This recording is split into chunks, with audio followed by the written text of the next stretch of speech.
আসসালামু আলাইকুম এভরিওয়ান। না বলা কথা গল্পের চতুর্থ পার্ট। তো চলো বেশি কথা না কইয়া গল্প শুরু করা যাক। সজীব আমাকে দেখে বলতে লাগলো, শালাকে অনেক আগে মারতে চেয়েছি কিন্তু পারি নাই।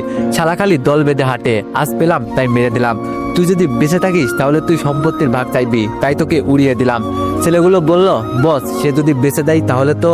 সজীব বলল, আরে চিন্তা নেই, এই মাল যদি বেঁচে দেয় তাহলে তার খালা বা পুলিশকে বলে দেয়, তাহলে তাকে সহ ওর পরিবারকে উড়িয়ে দিব। ছেলেগুলো বলল, বস এখন এইখান থেকে চলেন, লোকজন আসলে ঝামেলা হতে পারে। এই বলে সবাই চলে গেল।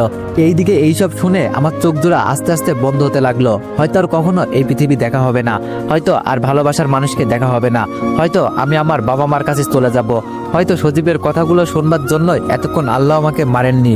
এই বলে জ্ঞান হারালাম। যখন জ্ঞান ফিরলো তখন নিজেকে একটা রুমে আবিষ্কার করলাম।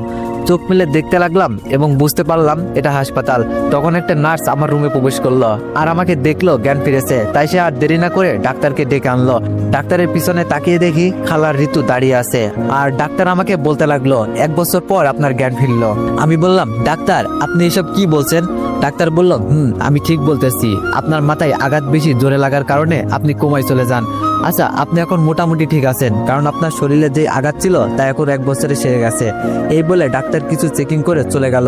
হঠাৎ খালা কান্না করে এসে বলতে লাগলো, বাবা তোর এইসব কিভাবে হলো? আমি যখন খালাকে বলতে যাব তখন সজীবের কথা মনে পড়ে গেল, তাই আর বললাম না। আরে খালা, রাস্তা পার হওয়ার সময় গাড়ি খেয়াল করিনি। খালা বলল, বাবা এখন থেকে ভালোভাবে চলাফেরা করবি। আমি বললাম, আচ্ছা খালা, আমার অ্যাক্সিডেন্টের কথা তোমরা জানলা কিভাবে? খালা বলল, তুই আসতে দেরি হওয়ার কারণে ফোনে অনেক কল দিলাম। কিছুক্ষণ কল দেওয়ার পর একজন ধরে বলল, তুই অ্যাক্সিডেন্ট করেছিস এবং এই হাসপাতালে আছিস। আমি বললাম, ও। খালা বলল, আচ্ছা তুই একটু আরাম কর, আমি তো ডিসচার্জ নিয়ে আসি কেমন? এই বলে খালা চলে গেল। তখন ঋতু এসে বলতে লাগলো, তুই কি দিয়ে তৈরি রে বলতো? এত মারাত্মক অ্যাক্সিডেন্ট হওয়ার পরও বেঁচে গেলি, মানতে হবে কই মাছের প্রান্তর। আমি বললাম, কি করব বলেন, আল্লাহ চাইছে তাই বেঁচে গেলাম। আরো ঋতু অনেক অপমান করলো। খালা আমার ডিসচার্জ করে বাসায় নিয়ে আসলো। কিছুদিন পর ভালো হয়ে আমি আবার পড়াশোনা শুরু করলাম। যেহেতু 1 বছর পিছিয়ে গেলাম তাতে কোনো সমস্যা নেই, এই বলে অতীত শেষ করলাম। আমার অতীত শুনে আবিরের চোখে পানি দেখলাম। আমি বললাম, কি রে তোর চোখে পানি কেন? আবির বলল, তোর কষ্টের কাহিনী শুনে ভাই।